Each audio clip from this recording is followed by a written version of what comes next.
ತಾಳಿಕೋಟೆಯಲ್ಲಿ ಪ್ರಜಾಸೌಧ ನಿರ್ಮಾಣ ವಿವಾದ ತೀವ್ರ. ಹೋರಾಟಕ್ಕೆ ಎಎಸ್ ಪಾಟೀಲ್ ನಡಹಳ್ಳಿ ಬೆಂಬಲ. ಹೋರಾಟವನ್ನ ಮುನ್ನಡೆಸಿಕೊಂಡು ಬಂದಿರತಕ್ಕಂಥ ತಾಳಿಕೋಟೆ ನಗರದ ಎಲ್ಲ ಹೋರಾಟ ಸಮಿತಿಯ ಮುಖ್ಯಸ್ಥರ ಪ್ರಮುಖರ ಈ ಹೋರಾಟದಲ್ಲಿ ಪ್ರತಿನಿತ್ಯ ಕಳೆದ 21 ದಿನಗಳಿಂದ ಭಾಗವಹಿಸಿ ಬೆಂಬಲವನ್ನು ವ್ಯಕ್ತಪಡಿಸಿರ್ತಕ್ಕಂಥ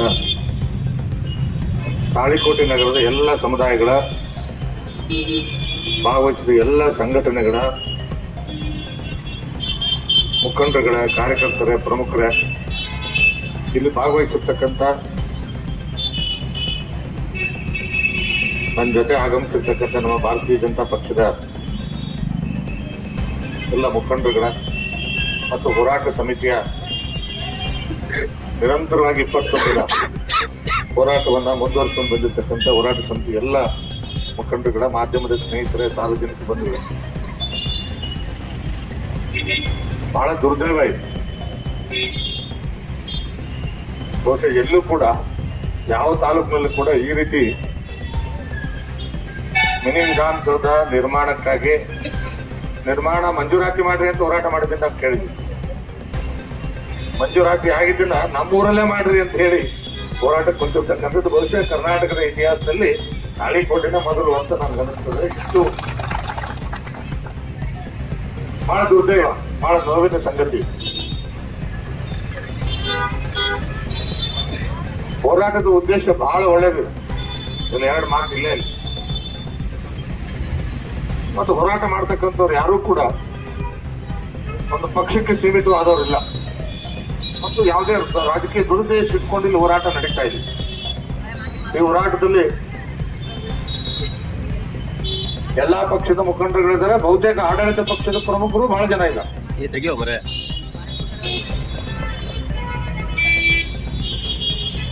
ಮತ್ತು ಹಿಂದಿನ ಚುನಾವಣೆಯಲ್ಲಿ ಮಾನ್ಯ ನಾಡಗೌಡರು MLA ಆಗ್ಬೇಕು ಅಂತೇಳಿ ಕಷ್ಟಪಟ್ಟು ಹೋರಾಟ ಮಾಡಿದವರು ಬಹಳ ಜನ ಈ ಹೋರಾಟದಲ್ಲಿ ನೇತೃತ್ವ ವಹಿಸಿಕೊಂಡವರು ಇದ್ದಾರೆ. ನಾನು ಮೊದಲು ಸ್ವಲ್ಪ ಕನ್ಫ್ಯೂಷನ್ ಆಯ್ತು ನನಗೆ, ಇದುವೇ ಬಿಡ್ತೀನಿ. ನನಗೆ ಮುರಾಳ್ ಅವ್ರು ಬಂದ ತಕ್ಷಣ ನನ್ನ ಮೇಲೆ ಸಿಟಿ ಬಂದ ಕೇಳಿದ್ರು, ಏನ್ರಿ ನಾನು ಅಂದೆ, ನನಗೆ ಸ್ವಲ್ಪ ಕನ್ಫ್ಯೂಷನ್ ಇತ್ತು ಅಂತ. ಯಾಕಂದ್ರೆ ಪ್ರತಿನಿತ್ಯ MLA ಅವ್ರ ಜೊತೆಗಿರೋದೇ ಈ ಹೋರಾಟದಲ್ಲಿ ಪ್ರಮುಖವಾಗಿ ಕಾಣ್ತಾ ಇರೋದ್ರಿಂದ ಒಂದು 4 ದಿನದಲ್ಲಿ ಸಮಸ್ಯೆ ಬಗೆಹರಿಸಬಹುದೇನೋ ಅವ್ರ ಕರೆದು ಅನ್ನುವಂತ ಭಾವನೆ ನನ್ನ ಆಗಿತ್ತು. ಮತ್ತು ಸಾರ್ವಜನಿಕ ಒಳ್ಳೆ ಒಂದು ಉದ್ದೇಶ ಇಟ್ಕೊಂಡು ಅವ್ರು ಕೇಳ್ತಾ ಇರೋದ್ರಿಂದ ಯಾವುದೇ ಶಾಸಕರಾದವರು ಯಾವುದೇ ಜನಪ್ರತಿನಿಧಿ ಕರ್ತವ್ಯ ಅವ್ರನ್ನ ಕರೆದು ಮಾತಾಡಿಸಿ ಸಮಸ್ಯೆನ ಬಗೆಹರಿಸ್ತಾರೆ ಅಂತ ನಾನು ಅನ್ಕೊಂಡಿದ್ದೆ. ಮತ್ತೆ ಅವ್ರ ಗಮನಕ್ಕೆ ಬರ್ದೇನೆ ಏನೋ ಆ ಜಾಗ ಕೊಡುವಂಥದ್ದು ಏನಾದ್ರು ಆಗಿರ್ಬೋದೇನೋ, ಅದನ್ನ ಆಗಿರ್ತಕ್ಕಂಥ ತಪ್ಪನ್ನ ಸರಿಪಡಿಸ್ತಾರೆ ಅಂತಕ್ಕಂಥದ್ದು ನನ್ನ ಅಭಿಪ್ರಾಯ ಆಗಿದೆ. ಅದಕ್ಕೋಸ್ಕರ ನಾನು ಸುಮ್ಮನೆ ಇದ್ದೆ, ಯಾರು ರಾಜಕಾರಣ ತರೋದು ಬೇಡ, ಯಾಕೆ ಮಾಡ್ತಾ ಇದ್ದಾರೆ ಮಾಡ್ಲಿ. ನಾನು ಇಲ್ಲಿ ನಡೀತಕ್ಕಂಥ ವಿಷಯಗಳನ್ನ ತಿಳ್ಕೊಂತ ಇದ್ದೆ. ಆದ್ರೆ ಬರ್ತಾ ಬರ್ತಾ ಹೋರಾಟ ಗಟ್ಟಿ ಆಗ್ತಾ ಇದೆ. ಅವರು ಶಾಸಕರು ಇಲ್ಲಿ ಬಂದಿಲ್ಲ. ಪ್ರಜಾಪ್ರಭುತ್ವದಲ್ಲಿ ಯಾರು ಸುಪ್ರೀಂ ಅಲ್ಲ, MLAನೂ ಸುಪ್ರೀಂ ಅಲ್ಲ, ಸರ್ಕಾರ ಸುಪ್ರೀಂ ಅಲ್ಲ. ಪ್ರಜಾಪ್ರಭುತ್ವದಲ್ಲಿ ಪ್ರಜೆಗಳು ಸುಪ್ರೀಂ. ಈ ಊರಿನಲ್ಲಿ ಏನೇ ಒಂದು ಮಿನಿ ವಿಧಾನಸೌಧ ಕಟ್ಟಬೇಕಾಗಿದ್ರೆ ಇಲ್ಲಿರುವಂತ ನಗರದ ಸಾರ್ವಜನಿಕರ ಅಭಿಪ್ರಾಯ ತಗೊಂಡು ಜಾಗ ಫಿಕ್ಸ್ ಮಾಡ್ಬೇಕಾಗ್ತದ. ಯಾವ್ದೋ MLA ಫಿಕ್ಸ್ ಮಾಡ್ಲಿಕ್ಕೆ ಬರೋದಿಲ್ಲ. ಯಾಕಂದ್ರೆ ಇದು ಮಿನಿ ವಿಧಾನಸೌಧ ಕಟ್ತಾರೆ, ಇದು ಯಾವ್ದೋ 4 ಜನಕ್ಕೆ ಅನುಕೂಲ ಆಗುವಂತದ್ದು ಅಷ್ಟೇ ಅಲ್ಲ. ಇದು ಇಡೀ ಸಾರ್ವಜನಿಕರಿಗೆ ಭವಿಷ್ಯದಲ್ಲಿ ಪ್ರತಿನಿತ್ಯ ಆ ಕಾರ್ಯಾಲಯಗಳಿಗೆ ಕೆಲಸ ತಗೊಂಡು ಕೆಲಸ ಮಾಡ್ಕೊಳ್ಳಿಕ್ಕೆ ಅನುಕೂಲ ಆಗ್ತಕ್ಕಂಥದ್ದು ಸ್ಥಳವನ್ನು ಹುಡುಕಿ ಮಾಡ್ಬೇಕಾಗ್ತದೆ. ಅದಕ್ಕೆ ಜಿಲ್ಲಾಧಿಕಾರಿಗಳು ಅರ್ಥ ಮಾಡ್ಕೊಳ್ತಾರೆ ಅಂತ ನಾನು ಅನ್ಕೊಂಡಿದ್ದೀನಿ. ಮಾಧ್ಯಮದ ಮುಖಾಂತರ ನಾನು ಈಗ ತಾನಲ್ಲಿ ಬರೋಕ್ಕಿಂತ ಮುಂಚಿತ ಜಿಲ್ಲಾಧಿಕಾರಿಗಳ ಪ್ರಯತ್ನ ಮಾಡಿದೆ. ನಾನು DC ಸಂಪರ್ಕ ಮಾಡಕ್ಕೆ 2-3 ಸಾರಿ ಫೋನ್ ನಮ್ಮೆಲ್ಲ ಮುಖಂಡರ ಜೊತೆಯಲ್ಲೇ ಕೂತಾಗ ಮಾಡಿದೆ. ಯಾವುದೋ ಮೀಟಿಂಗ್ ಅಲ್ಲಿ ಇದ್ದಾರೆ, ತಗೊಳ್ಳಿಲ್ಲ. ಅವ್ರ PA ಹೇಳಿದ್ರು, ಸರ್ ಆಮೇಲೆ ನಾನು ಮಾಡಿಸ್ತೀನಿ ಫೋನ್ ಅಂತ. ನಾನು ಜಿಲ್ಲಾಧಿಕಾರಿಗಳು ಹೇಳಿ ಬಯಸ್ತೇನೆ, ಇಲ್ಲಿ ಸಾರ್ವಜನಿಕ ಸಭೆಯನ್ನ ಕರೆದು ಜನರ ಅಭಿಪ್ರಾಯ ತಗೊಂಡು ಜನ ಎಲ್ಲಿ ಹೇಳ್ತಾರೆ ಅಲ್ಲಿನೇ ತೀರ್ಮಾನ ಮಾಡಬೇಕಾಗ್ತದೆ ವಿನಃ ಯಾವುದೇ ಒಬ್ಬ MLA ಹೇಳಿದ್ದು ಅಥವಾ 4 ಜನ ಹೇಳಿದ್ರೆ ಮಾಡ್ಲಿಕ್ಕೆ ಆಗೋದಿಲ್ಲ. ಮತ್ತೆ ಇವ್ರು ತೀರ್ಮಾನ ಮಾಡಿಕೊಂಡಿರೋ ಜಾಗ ಎಂತದ್ದು? ವಿಜಯಪುರ ಜಿಲ್ಲೆಯ ತಾಳಿಕೋಟೆ ತಾಲೂಕಿನ ಮೇಲೇಶ್ವರ ಗ್ರಾಮದ ಸಮೀಪ ಪ್ರಜಾಸೌಧ ಕಟ್ಟಡ ನಿರ್ಮಾಣಕ್ಕೆ ಆಯ್ಕೆ ಮಾಡಿರುವ ಸ್ಥಳದ ವಿರುದ್ಧ ಸ್ಥಳೀಯರು ನಡೆಸುತ್ತಿರುವ ಹೋರಾಟ ಮತ್ತಷ್ಟು ತೀವ್ರಗೊಂಡಿದೆ. ಅಲ್ಲಿ ಮಾಡಿ ಅವ್ರ ಬೇಡಿಕೆ, ನಿಮ್ಮೆಲ್ಲರೂ ಬೇಡಿಕೆ ಇರ್ತಕ್ಕಂಥದ್ದೇ. ಇಲ್ಲ ನೀವು IB ಮಾಡ್ತೀರಾ ಮಾಡಿ, ಇಲ್ಲ KEB ಜಾಗದಲ್ಲಿ ಮಾಡ್ತೀರಾ ಮಾಡಿ. ಅದು ಬಿಟ್ಟು ಯಾರು ಜಾಗ ಕೊಡೋರು, ದಾನ ಕೊಡೋರಿಲ್ಲ. ಯಾರಾದ್ರೂ ಕೊಟ್ಟವ್ರಲ್ಲಪ್ಪ ದಾನನ? ಸಿಟಿನಲ್ಲಿ 1 ಎಕರೆ 10 ಕೋಟಿ ರೂಪಾಯಿ ಬೆಲೆ ಬಾಳ್ತಕ್ಕಂಥ ಜಾಗನ ಯಾರ ದಾನ ಕೊಡಕ್ಕಾಗ್ತದ? 7 ಸಾರಿ ನೀನು MLA ಮಾಡ್ರೆ ನೀನೇ ಕೊಡ್ಬೇಕಾರೆ 10 ಕೋಟಿ ರೂಪಾಯಿ ಕೊಟ್ಟು ಒಂದು ಜಾಗ ಖರೀದಿ ಮಾಡಿಕೊಡು. ನಾನೇನಾದ್ರೂ 7 ಸಾರಿ ಮಾಡಿದ್ರೆ ನಾನೇ ಕಟ್ಸ್ಬಿಡ್ತಿದ್ದೇವೆ.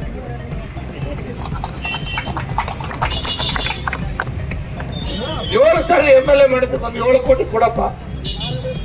ನೀವು 3 ವರ್ಷದಲ್ಲಿ ನಿಮ್ ದತ್ತು ಮಗನ ಬಿಟ್ಟು 100 ಕೋಟಿ ಲೂಟಿ ಹೊಡೆದಿದೆಯಲ್ಲ, ಅದನ್ನೊಂದು 10 ಕೋಟಿ ಕೊಡು. ಹೋರಾಟದ 22ನೇ ದಿನದಂದು ನಿಕಟಪೂರ್ವ ಶಾಸಕ AS ಪಾಟೀಲ್ ನಡಹಳ್ಳಿ ಸ್ಥಳಕ್ಕೆ ಭೇಟಿ ನೀಡಿ ಹೋರಾಟಗಾರರಿಗೆ ಬಹಿರಂಗ ಬೆಂಬಲ ವ್ಯಕ್ತಪಡಿಸಿದರು. ಹೋರಾಟಗಾರರೊಂದಿಗೆ ಮಾತನಾಡಿದ ಅವರು, ಪ್ರಜಾಸೌಧವನ್ನು ಜನಸಾಮಾನ್ಯರಿಗೆ ಸುಲಭವಾಗಿ ತಲುಪುವ ಕೇಂದ್ರ ಸ್ಥಳದಲ್ಲೇ ನಿರ್ಮಿಸಬೇಕು ಎಂದು ಒತ್ತಾಯಿಸಿದರು. ನಿರ್ಜನ ಪ್ರದೇಶದಲ್ಲಿ ಪ್ರಜಾಸೌಧ ನಿರ್ಮಿಸುವುದು ಜನಪರ ಆಡಳಿತದ ಮೂಲತತ್ವಗಳಿಗೆ ವಿರುದ್ಧವಾಗಿದೆ. ಪ್ರಜಾಪ್ರಭುತ್ವದಲ್ಲಿ ಪ್ರಜೆಗಳೇ ಶ್ರೇಷ್ಠರು ಎಂದು ಹೇಳಿದರು. ಇದು ಯಾವುದೇ ರಾಜಕೀಯ ಉದ್ದೇಶದಿಂದ ನಡೆಯುತ್ತಿರುವ ಹೋರಾಟವಲ್ಲ, ತಾಳಿಕೋಟೆ ಪಟ್ಟಣದ ಗೌರವ ಮತ್ತು ಸ್ವಾಭಿಮಾನದ ಪ್ರಶ್ನೆಯಾಗಿದ್ದು, ಆಡಳಿತ ಪಕ್ಷದ ಕಾರ್ಯಕರ್ತರೂ ಸಹ ಈ ಹೋರಾಟದಲ್ಲಿ ಭಾಗಿಯಾಗಿರುವುದು ಗಮನಾರ್ಹವಾಗಿದೆ ಎಂದು ನಡಹಳ್ಳಿ ಅಭಿಪ್ರಾಯಪಟ್ಟರು. ಇಲ್ಲ ಏನಿದೆ ಅಡವಿ, ಅದು ಮೈಲೇಶ್ವರ ಊರ್ ಪಕ್ಕನೇ ಒಂದು ಹೊಲ ಬಿಟ್ರೆ ನೆಕ್ಸ್ಟ್ ಹೊಲನೇ ಇರ್ತಕ್ಕಂಥ.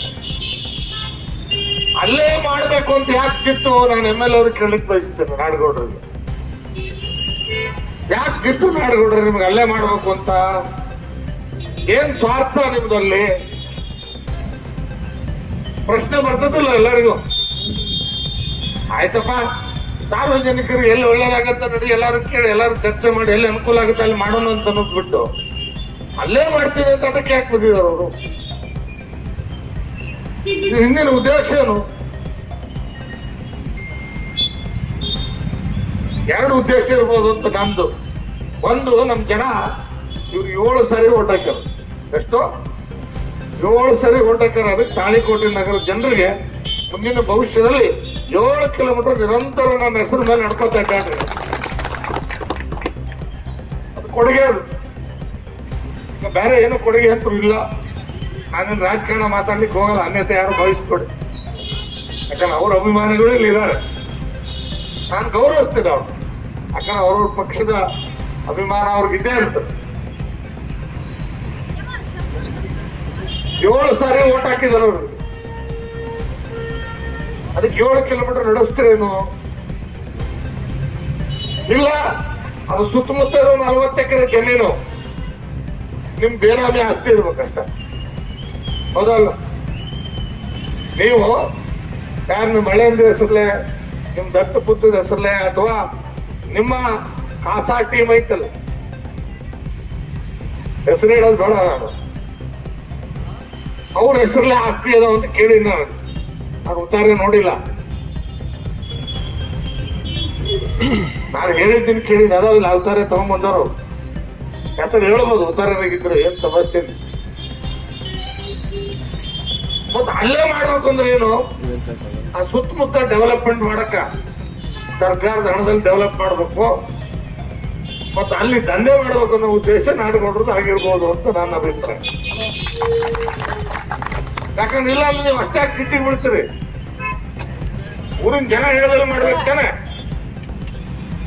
ಇಲ್ಲ ನಿಮ್ಗೆ ಸರಿ ಅನ್ನೋದಾದ್ರೆ ನೀವ್ ಹೇಳೋದು, ನೀವು ಅಲ್ಲಿ ಮಾಡೋದೇ ಜನರ ಅಭಿಪ್ರಾಯ ಇದೆ ಅಂತ ನಿಮ್ಮ ಅಭಿಪ್ರಾಯ ಇದ್ರೆ ಬಸವೇಶ್ವರ ಸರ್ಕಲ್ ಕರಿತೀರೋ, ಎಲ್ಲಿ ಕರಿತೀರೋ ಇಡೀ ತಾಳಿಕೋಟೆ ತಾಲೂಕಿನ ಜನರನ್ನು ಕರೀರಿ, ಜನ ತೀರ್ಮಾನ ಮಾಡ್ಲಿ ಅಲ್ಲಿ ಮಾಡ್ಬೇಕು ಅಂತ. ನೀವ್ಯಾರು ತೀರ್ಮಾನ ಮಾಡಕ್ ಅಲ್ಲಿ ಮಾಡಕ್ಕೆ?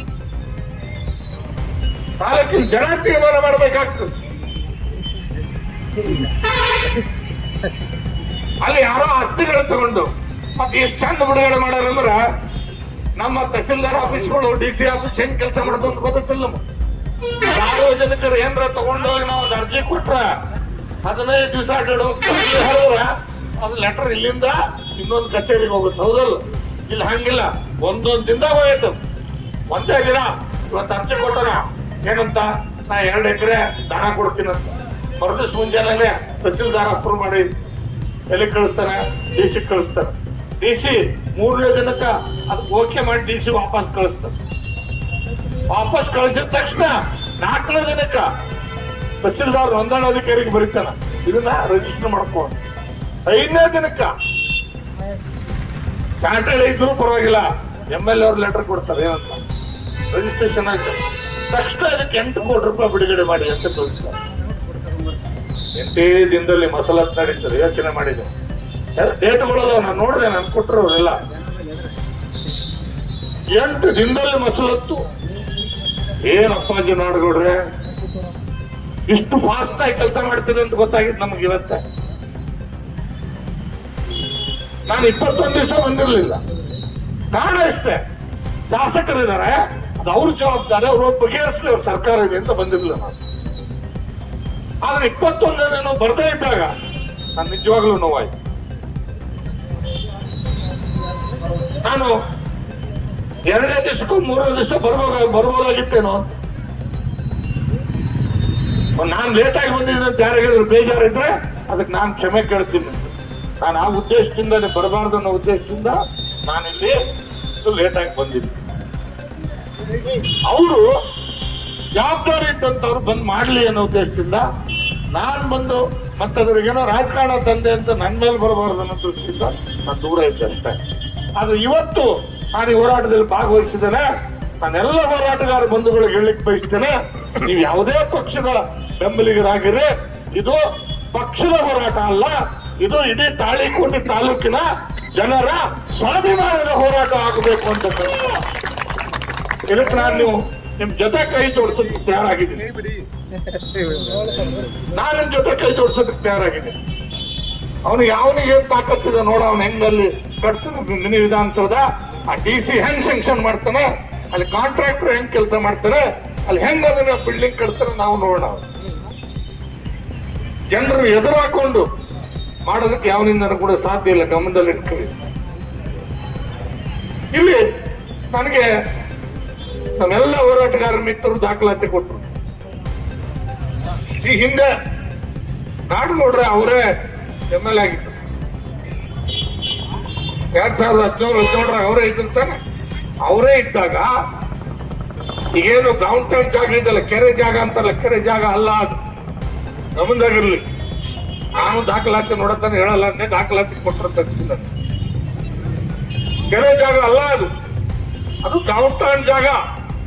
11 ಎಕರೆ 2 ಗುಂಟೆ ಗ್ರೌಂಡ್ ಟೌನ್ ಜಾಗ ಇದೆ. ಅದನ್ನ ಕೆರೆ ಅಂತ ಯಾರು ಸೇರ್ಸಾರೆ? ನಮ್ಮ ಪುರುಷರು ಸೇರ್ಸ್ಕೊಂಡವ್ರು. ಯಾಕೆ ಸೇರ್ಸ್ಕೊಂಡ್ರು? ಅವ್ರದ್ದೇನು ದುರುದ್ದೇಶದಿಂದ ಮಾಡಿಲ್ಲ. ಹಿಂದೆ ನಮ್ಮೂರಲ್ಲಿ ಯಾವುದೋ ಒಂದು ಕೆರೆ ಇಲ್ಲ, ಅಲ್ಲಿ ಸ್ವಲ್ಪ ತಗ್ಗಿದೆ. ನಮ್ಮೂರು ಕೆರೆ ನಿರ್ಮಾಣಕ್ಕೆ 2 ಕೋಟಿ ರೂಪಾಯಿ ಅನುದಾನ ಬಂದಿದೆ, ಅಲ್ಲೊಂದು ಕೆರೆ ನಿರ್ಮಾಣ ಮಾಡ್ಕೊಳ್ಳೋಣ ಅಂತ ಹೇಳಿ ಇವ್ರ ಅಭಿಪ್ರಾಯ ಮಾಡಿ ಅದನ್ನ ಕೆರೆ ಅಂತ ಸೇರಿಸಿ ಹೇಳಿದಾರೆ. ಬಿಟ್ರೆ ಅದನ್ನ ಒಬ್ಬ ತಹಸೀಲ್ದಾರು ಅದನ್ನ ಉತ್ತಾರೆಯಲ್ಲಿ ಎಂಟ್ರಿ ಮಾಡಿಕೊಂಡಿದ್ದಾರೆ ಅಷ್ಟೇ. ಅದು ಅಧಿಕೃತವಾಗಿ ಯಾವುದೇ ಸರ್ಕಾರದ ದಾಖಲಾತಿಗಳಲ್ಲಿ ಕೆರೆ ಅಂತ ನಮೂದಾಗಿಲ್ಲ. ಅದು ಪಂಚಾಯತಿ ಕೆರೆನೂ ಅಲ್ಲ, ಪುರಸಭೆ ಕೆರೆನೂ ಅಲ್ಲ, ಜಿಲ್ಲಾ ಪಂಚಾಯತಿ ಕೆರೆನೂ ಅಲ್ಲ, ಅಥವಾ ರಾಜ್ಯದ ಯಾವುದೇ ಸಣ್ಣ ನೀರಾವರಿ ಕೆರೆನೂ ಅಲ್ಲ. 11 ಎಕರೆ ಜಾಗ ಈ ಸರ್ಕಲ್ ಇಂದ ಬರೀ ಒಂದು 500 ಮೀಟರ್ದಲ್ಲಿದೆ. ಸ್ಥಳ ಆಯ್ಕೆ ಕುರಿತು ಅನುಮಾನಗಳು. ಶಾಸಕರ ನಿರ್ಧಾರವನ್ನು ತೀವ್ರವಾಗಿ ಪ್ರಶ್ನಿಸಿದ ನಡಹಳ್ಳಿ, ಪಟ್ಟಣದಿಂದ ಸುಮಾರು 7 ಕಿಲೋಮೀಟರ್ ದೂರದಲ್ಲಿರುವ ಪ್ರದೇಶವನ್ನು ಯಾಕೆ ಆಯ್ಕೆ ಮಾಡಲಾಗಿದೆ? ಇದರ ಹಿಂದೆ ಏನಾದರೂ ಸ್ವಾರ್ಥ ಅಡಗಿದೆಯೇ ಎಂದು ಪ್ರಶ್ನಿಸಿದರು. ಅವರು ಮತ್ತಷ್ಟು ಹೇಳಿ, ತಾಳಿಕೋಟೆ ಜನರು ಅವರನ್ನು 7 ಬಾರಿ ಆಯ್ಕೆ ಮಾಡಿದ್ದಾರೆ. ಅದಕ್ಕೆ 7 ಕಿಲೋಮೀಟರ್ ನಡೆದು ಹೋಗಲಿ ಎನ್ನುವುದೇ, ಅಥವಾ ಆ ಪ್ರದೇಶದಲ್ಲಿ ಬೆನಾಮಿ ಅಥವಾ ಸಂಬಂಧಿಕರ ಆಸ್ತಿಗಳ ಕಾರಣವೇ ಈ ನಿರ್ಧಾರ ಎಂದು ಗಂಭೀರ ಆರೋಪ ಮಾಡಿದರು. ಸ್ವಾಭಿಮಾನ ಹೋರಾಟಕ್ಕೆ ಹೊಸ ರೂಪ. ನಾನು ಇಷ್ಟು ದಿನ ಹೋರಾಟಕ್ಕೆ ಬರಲಿಲ್ಲ. ಶಾಸಕರು ಸಮಸ್ಯೆ ಬಗೆಹರಿಸುತ್ತಾರೆ ಎಂಬ ನಂಬಿಕೆ ಇತ್ತು. ಆದರೆ ಇಲ್ಲಿ ನಡೆಯುತ್ತಿರುವುದು ಜನರ ನಿರೀಕ್ಷೆಗೆ ವಿರುದ್ಧವಾಗಿದೆ ಎಂದು ಅವರು ಹೇಳಿದರು. ಇದು ಯಾವುದೇ ಪಕ್ಷದ ಹೋರಾಟವಲ್ಲ, ತಾಳಿಕೋಟೆ ಪಟ್ಟಣದ ಸ್ವಾಭಿಮಾನದ ಹೋರಾಟವಾಗಿದೆ ಎಂದು ನಡಹಳ್ಳಿ ಸ್ಪಷ್ಟಪಡಿಸಿದರು. ಹೋರಾಟದಲ್ಲಿ ವ್ಯಾಪಕ ಬೆಂಬಲ. 22ನೇ ದಿನದ ಧರಣಿ ಸತ್ಯಾಗ್ರಹದಲ್ಲಿ ಕರ್ನಾಟಕ ರಕ್ಷಣಾ ವೇದಿಕೆ ಪ್ರವೀಣ್ ಶೆಟ್ಟಿ ಬಣದ ತಾಲೂಕು ಘಟಕದ ಅಧ್ಯಕ್ಷರು ಹಾಗೂ ಪದಾಧಿಕಾರಿಗಳು ಭಾಗವಹಿಸಿದ್ದರು. ಹೋರಾಟ ಸಮಿತಿಯ ಅಧ್ಯಕ್ಷ ದಶರಥ್ ಸಿಂಗ್ ಮನಗೂಳಿ, ಎಸ್ಬಿ ಕಟ್ಟಿಮನಿ, ಮುತ್ತಪ್ಪ ಚಮಲಾಪುರ, ಮಹೇಬ್ ಜಬರ್ದಸ್ತಿ, ಕಾಶಿನಾಥ್ ಮುರಾಳ್, ಮುರುಗೆಪ್ಪ ಸರಾಶೆಟ್ಟಿ, ಸಿದ್ದನ್ಗೌಡ ಪಾಟೀಲ, ಅಮಿತ್ ಸಿಂಗ್ ಮನಗೂಳಿ, ವಾಸುದೇವ ಹೇಬಸುರ, ಮಯೂರ ಪಾಟೀಲ, ಸಿರಸಕುಮಾರ ಹಜೇರಿ, ಸುರೇಶ್ ಹಜೇರಿ, ರಾಘು ಮಾನೆ, ಸದ್ದಾಂ ಬೀಳಗಿ ಸೇರಿದಂತೆ ವಿವಿಧ ಸಮುದಾಯದ ಮುಖಂಡರು ಮತ್ತು ಪಟ್ಟಣದ ನಾಗರಿಕರು ಹಾಜರಿದ್ದರು. ವರದಿ ರಮೇಶ್ ಧಲ್ಲಾಳಿ, ಪ್ರಜಾಧ್ವನಿ ಕನ್ನಡ ನ್ಯೂಸ್ ಚಾನೆಲ್, ತಾಳಿಕೋಟೆ.